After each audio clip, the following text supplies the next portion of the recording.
Bonjour mes chers. Aujourd'hui, dans cette séance, on va étudier la reproduction sexuée chez les plantes. Déjà, on a étudié la reproduction chez les animaux. Et pour cela, on va commencer avec un petit rappel. Rappelons ensemble la première partie qui concerne le rôle du mâle et de la femelle. Et bien sûr, le rôle du mâle et de la femelle dans la reproduction, c'est la production des gamètes. Le mâle, il nous donne des gamètes mâles qui sont des spermatozoïdes. La femelle nous donne des gamètes femelles qui sont des ovules. Et bien sûr, lorsqu'il y a la production des gamètes, la fécondation aura lieu. La fécondation, c'est l'union et la fusion d'un gamète mâle avec un gamète femelle pour donner un cellule œuf qui se développe et donne après un embryon. Et d'après le lieu de développement de l'embryon, on peut distinguer s'il s'agit d'une espèce ou bien d'un animal qui est ovipare ou vivipare. Un animal vivipare, c'est un animal que le développement de l'embryon se fait dans l'utérus, de la femelle bien sûr. Et un animal ovipare, c'est un animal qui pond des œufs. Et le développement de l'embryon se fait dans l'œuf. La dernière partie qu'on a faite, c'est le cycle de développement. Et on peut distinguer entre deux types de cycle de développement. Soit cycle de développement qui est direct, ça veut dire les petits qu'on obtient, ils rassemblent à l'animal adulte et ne subit aucune métamorphose et ne subit aucune transformation, ou bien cycle de développement indirect. Indirect, ça veut dire que les petits qu'on obtient ne rassemblent pas à leurs parents, à l'animal adulte. Et il subit après une métamorphose pour être un animal qui rassemble à l'animal adulte. Alors, puisqu'on a dit que les animaux, ce sont des êtres vivants, et se reproduisent. Les végétaux aussi sont des êtres vivants. Ils se reproduisent, ils disposent des organes reproducteurs qui leur permettent de produire des gamètes. Passons maintenant à la situation de départ. Avant de commencer notre cours, on a déjà dans le titre la reproduction sexuée chez les plantes. Et il faut qu'on fasse la distinction entre la reproduction sexuée et la reproduction asexuée. La reproduction chez les végétaux peut se faire de plusieurs façons. Elle peut être sexuée. Sexuée, ça veut dire qu'il faut intervenir des cellules reproductrices. Il faut intervenir des gamètes. La fécondation aura lieu. Asexuée, c'est l'inverse.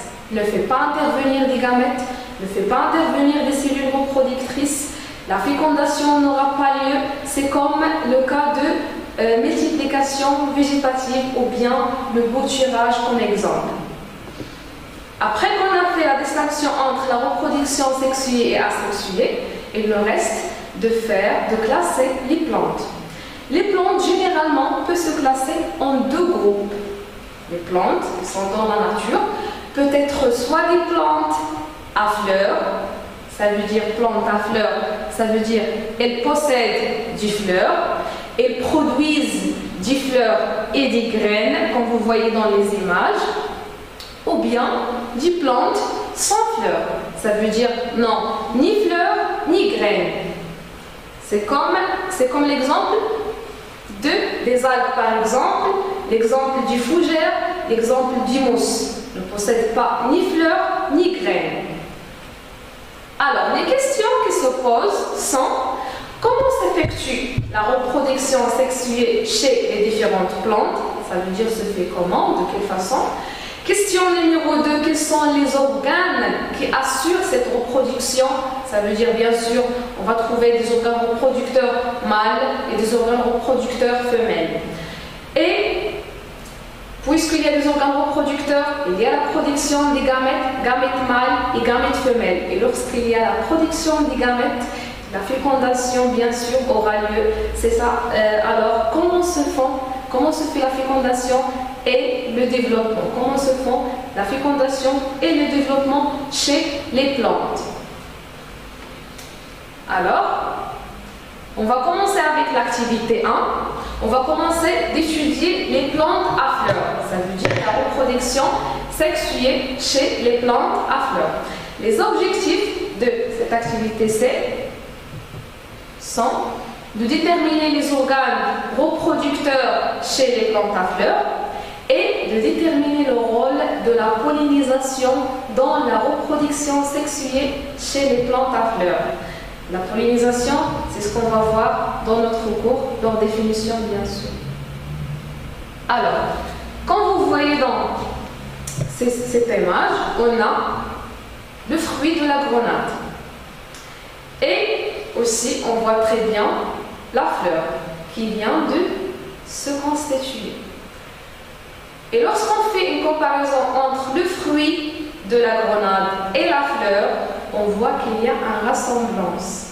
On peut dire alors que la fleur elle se transforme et se développe pour donner un fruit. Comment? Quels sont les mécanismes? Quels sont les organes qui interviennent? C'est ça ce qu'on va voir dans notre activité.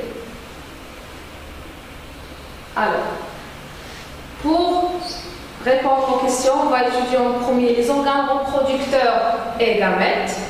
Et pour voir quels sont les organes reproducteurs qui interviennent, on va réaliser et effectuer la dissection d'une fleur pour voir les constituants de la fleur. Alors, on peut distinguer entre deux pièces. Dans la fleur, en général, on peut distinguer entre deux types de pièces, ou bien deux éléments. Il y a des éléments, ou bien des pièces qui sont dites stériles, ou bien protectrices. Protectrice, ça veut dire qu'elle protège la fleur. Le premier élément, c'est pédoncule. Pédoncule est genre très important dans la fixation de la fleur. C'est un support pour la fleur. Puis, on a les sépales. Les sépales sont généralement en verte et ils protègent la fleur. Ils jouent le rôle de protection. Et après, on a les pétales. Les pétales sont généralement de couleurs et d'odeurs différentes et variées selon l'espèce. Selon l'espèce, on peut le trouver en couleurs différentes. Alors, les pièces stériles ou bien les pièces protectrices, on peut distinguer entre trois: pédoncule, sépales et pétales. Passons maintenant aux organes ou bien aux éléments reproducteurs. Les éléments reproducteurs, bien sûr, on va trouver des éléments reproducteurs mâles et des éléments reproducteurs femelles.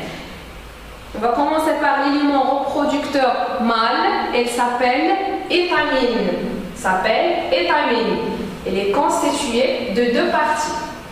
Une partie qui est supérieure s'appelle l'antère, elle est jaunâtre. Et une partie inférieure allongée s'appelle filet. Et l'organe reproducteur femelle s'appelle pistil. Elle est constituée de trois parties. Une partie supérieure s'appelle stigmate. Partie intermédiaire, c'est le style.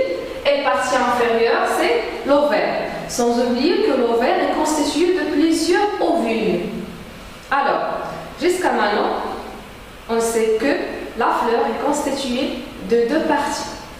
Partie ou bien des pièces qui sont protectrices et des pièces qui sont reproducteurs. Les pièces protectrices, on peut distinguer entre trois: pédoncule, sépale, pétale. Des éléments reproducteurs, bien sûr des éléments reproducteurs mâles et des éléments reproducteurs femelles. L'élément reproducteur mâle s'appelle l'étamine. Il est constitué d'une antère et d'un filet.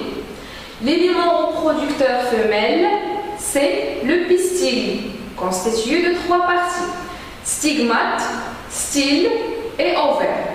L'ovaire est constitué de plusieurs ovules. Alors, continue ce qu'on a dit déjà. De l'extérieur vers l'intérieur, la fleur est constituée des éléments suivants. 10 pièces servant la protection, on distingue pédoncule, il constitue un support pour la fleur. Sépales, sans oublier que l'ensemble des sépales forme ce qu'on appelle le calice d'une fleur. L'ensemble des sépales forme le calice. Sépales forment le calice d'une fleur, ce sont généralement vertes et protègent la fleur. Pétales, elles forment la corolle, l'ensemble de pétales forment la corolle et sont de couleurs et d'odeurs variées selon les espèces. Puisqu'on a fini avec ce qui concerne les pièces qui servent à la protection, passons maintenant aux pièces servant à la reproduction. Des pièces reproductrices, on distingue l'étamine. L'étamine, c'est l'organe reproducteur mâle, représente les éléments mâles d'une fleur. Et chaque étamine est constituée d'une antère et d'un filet. L'organe reproducteur femelle, c'est le pistil. Le pistil, c'est l'élément femelle qui est constitué de 3 parties, comme on a déjà dit, d'un stigmate, style et ovaire. L'ovaire, il est constitué de plusieurs ovules. Alors, pour conclure, l'étamine et le pistil sont les organes génitaux chez les plantes. L'étamine sont les organes reproducteurs mâles et le pistil est l'organe reproducteur femelle. Le pistil est constitué d'un stigmate, style, ovaire. Les étamines sont constituées d'un antère et d'un filet. Sans oublier que l'antère est constitué de plusieurs grains de pollen. Alors, puisque maintenant on sait les organes reproducteurs, et bien sûr, les organes reproducteurs, ils produisent des gamètes. C'est ça ce qu'on va voir dans la partie suivante. Mais avant, on va commencer avec une petite remarque. Certaines fleurs possèdent à la fois des éléments reproducteurs mâles et des éléments reproducteurs femelles. Ce type de fleur, on peut dire que c'est une fleur bisexuée ou bien hermaphrodite. Pourquoi hermaphrodite? Car elle possède 2 organes reproducteurs, mâle et femelle à la fois. L'autre type, ce sont des fleurs qui sont hétérosexuées. Hétérosexuées, ça veut dire soit mâle avec uniquement des étamines, soit femelle avec uniquement un pistil. Alors, distinguer entre les types de fleurs, soit hermaphrodites ou bien hétérosexuées. Alors, passons maintenant aux gamètes chez une plante à fleurs. Alors, on va observer l'organe reproducteur mâle, c'est l'étamine. Comme on voit très bien dans cette image, on a l'étamine qui est constituée d'un antère et d'un filet. Et l'antère est constitué, comme on a dit, de plusieurs grains de pollen. Et à maturité, il libère ces grains de pollen. Et voilà pourquoi on va réaliser une coupe.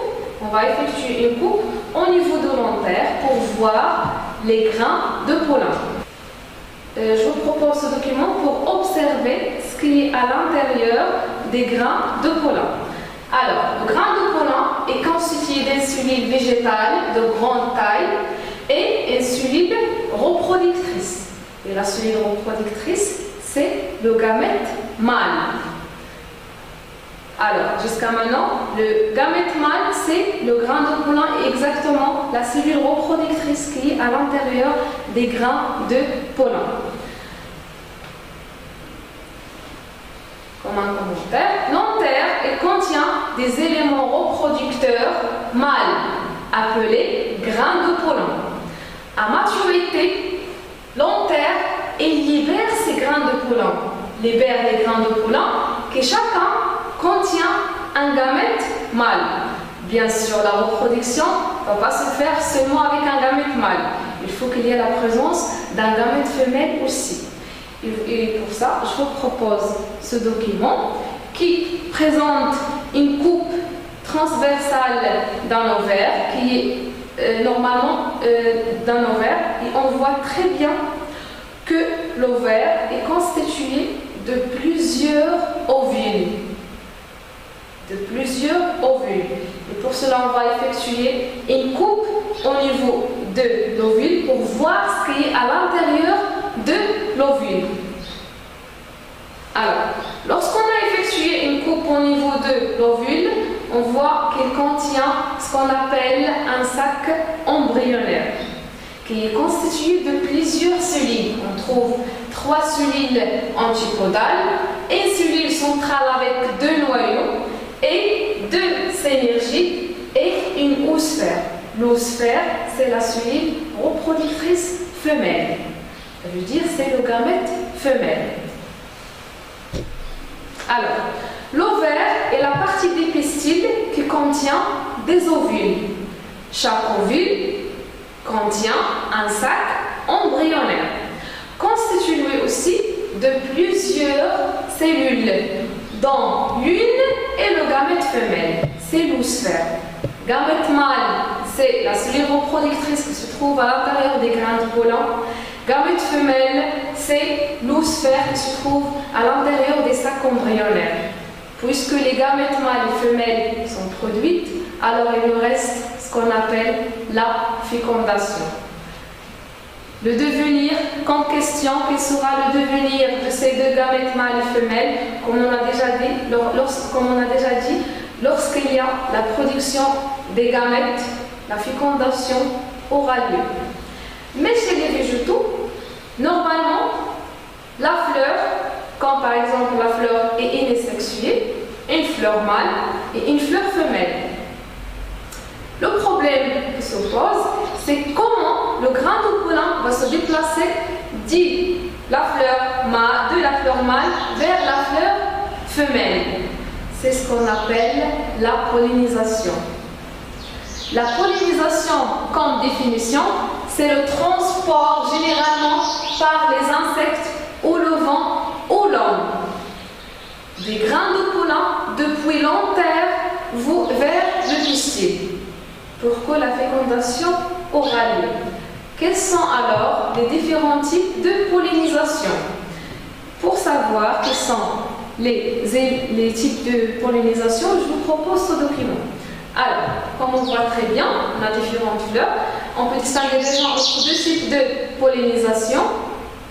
Pollinisation directe, pollinisation indirecte. Pollinisation directe, lorsqu'on remarque dans cette fleur, elle est déjà bisexuée.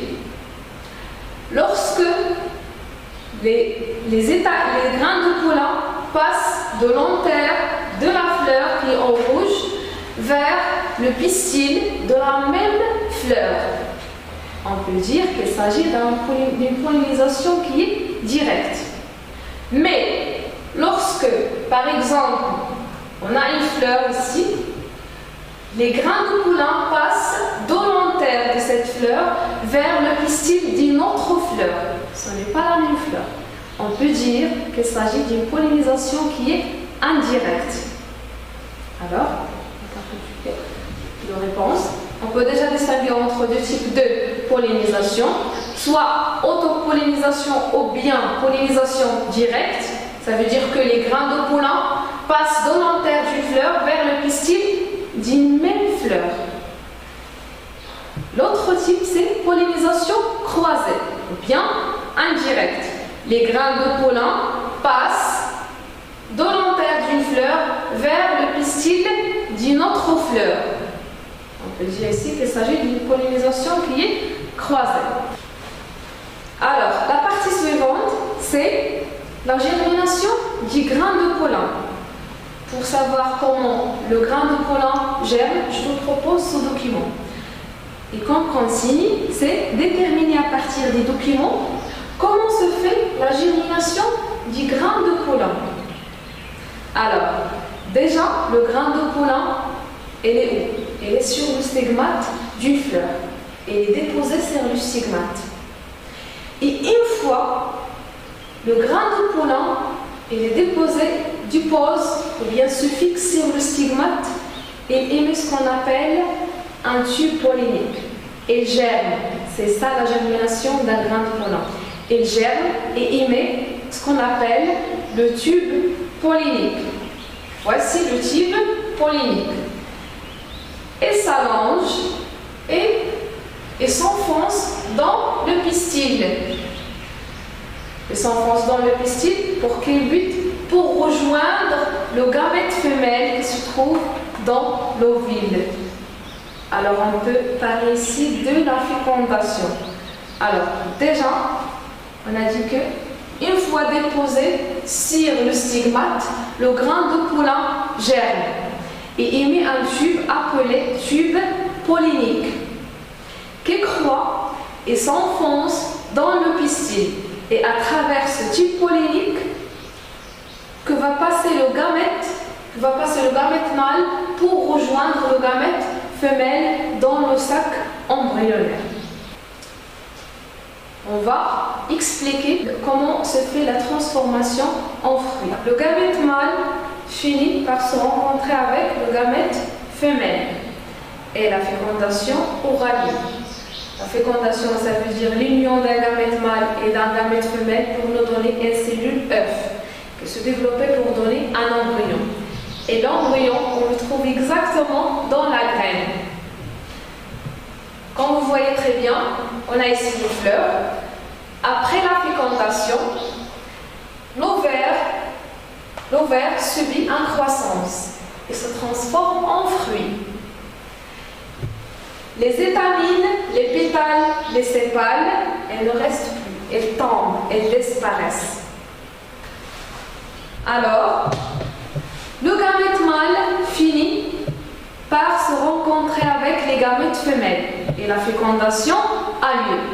D'où la formation des cellules œufs qui se développent pour donner un embryon qu'on retrouve au sein de la graine.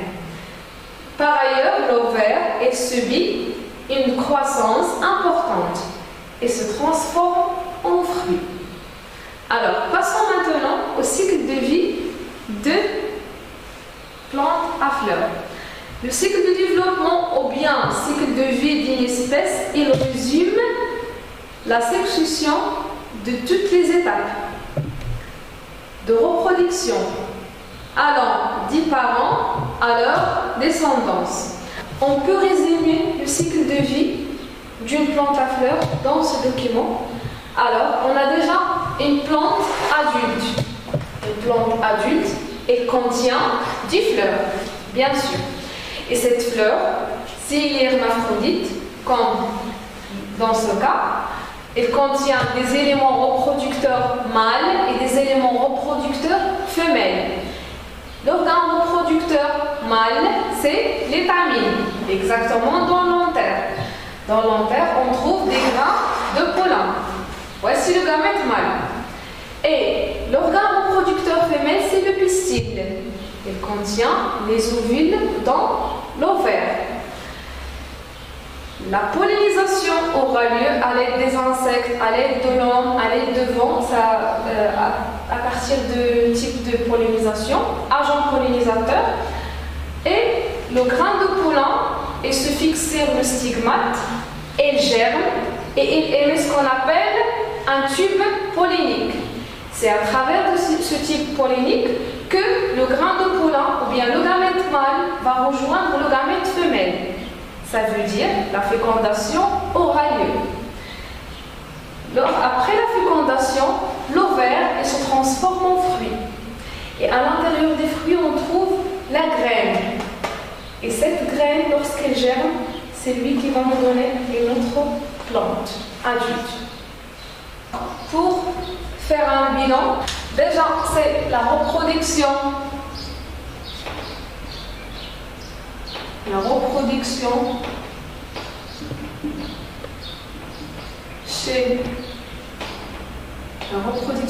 chez les plantes à fleurs.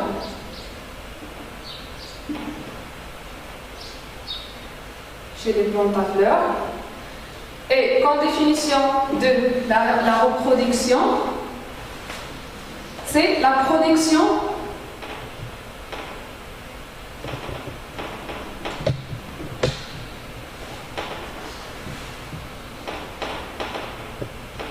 production de nouvelles plantes. Et on trouve deux sortes de reproduction. Comme on a déjà dit, soit reproduction sexuée ou asexuée. Soit sexuée ou bien asexuée. Sexuée lorsqu'elle fait intervenir des gamètes et des cellules reproductrices mâles et femelles. Asexuée si elle ne fait pas intervenir des gamètes mâles et femelles, comme le cas de multiplication végétative. La première partie qu'on a fait dans notre cours, c'est les parties de la fleur.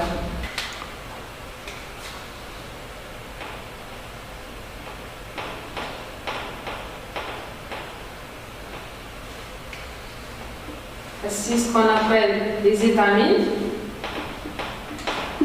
Les étamines et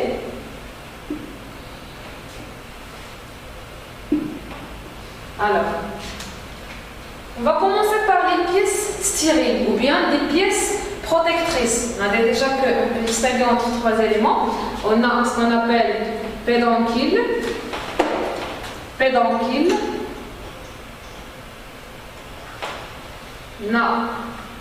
sépales, les sépales et pétales. Sans oublier que l'ensemble des pétales s'appelle le corolle et l'ensemble des sépales s'appelle le calice.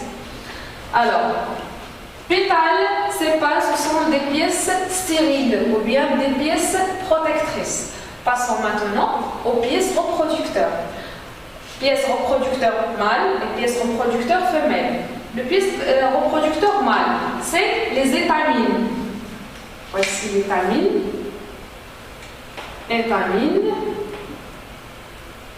Étamine constituée d'un antère. Voici l'antère et voici le filet. L'étamine, c'est l'ensemble de l'antère. Si on a antère, c'est filet. L'ensemble de l'antère et filet s'appelle étamine. C'est l'organe reproducteur mâle. L'organe reproducteur femelle, c'est stigmate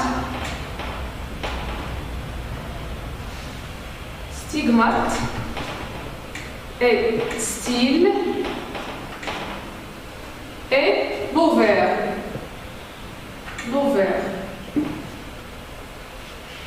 C'est ce qu'on appelle ovaire.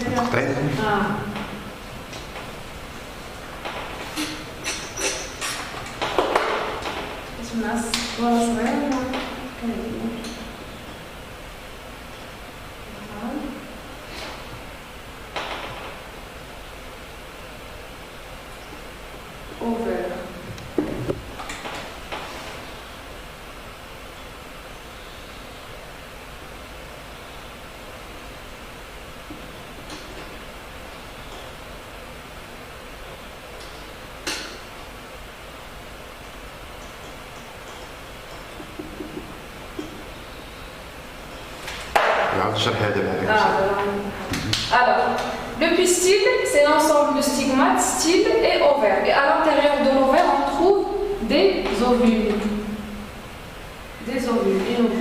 Alors, stigmate, style, ovaire, c'est pistil.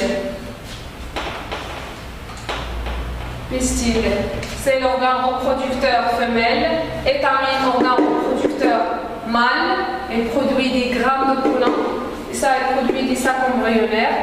Les pièces stériles, c'est pétales, sépales et pédoncule. Et lorsqu'il y a et on peut distinguer entre deux types de fleurs. Il y a des fleurs qui sont anisexuées ou bien des fleurs bisexuées ou hermaphrodites.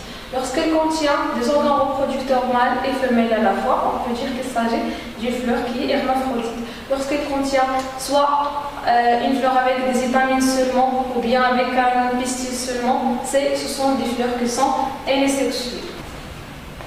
Bon, alors, on a fini avec les parties de la fleur, on va passer maintenant aux organes reproducteurs.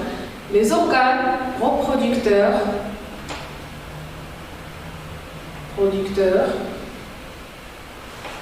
trouve un organe reproducteur mâle, c'est étamine. C'est étamine. Étamine. L'organe reproducteur femelle, c'est pestil. Pestil. L'étamine libère ce qu'on appelle des grains de pollen. Le pistil n'a des ovules qui contient des sacs embryonnaires. La pollinisation aura lieu. On a la pollinisation qui peut être soit directe ou indirecte. Pollinisation. Après, on a fécondation. Ça veut dire l'union d'un gamète mâle avec un gamète femelle. Et après, on a la transformation de la fleur en fruit. La transformation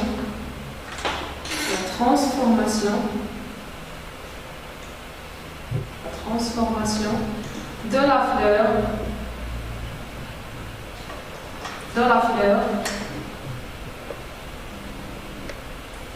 en fruit, et on obtient un fruit à la fin. Voici les étapes de la formation d'une ou bien les étapes de la reproduction chez une plante à fleurs.